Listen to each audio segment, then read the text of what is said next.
Ang tula ay isang anyo ng panitikan na nagpapahayag ng damdamin, binubuo ng mga sakto at ang mga sakto ay binubuo ng mga taludtod. Ito ay may sukat at tugma o malayang sukat. Ang tula ay nagtataglay ng magandang diwa. Maraming salamat po.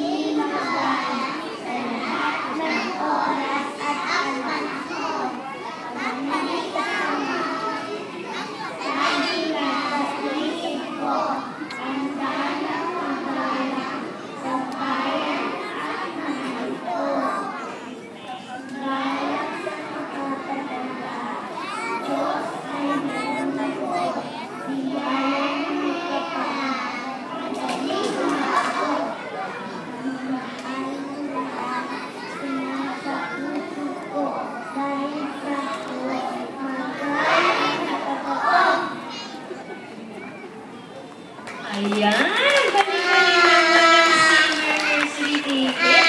Nakakatuwa po, ano? So, biruin niyo po habang nag-i-ensayo ang mga bata. Hindi lamang po sa klase ng perfect. Kami pong lahat, sa mga araw na kami nag-i-ensayo, unti-unti na din po namin pinapakita at pinapaaral sa mga bata ang mga mabubuting asal, ang mga good Filipino values. At isa na nga po dito, ang pagsasabi ng po at opo. Sabi nga ng mga bata sa kanilang tula, hindi lamang po ang nanay at tatay, lolo at lolo ang natutuwa o nalulungkot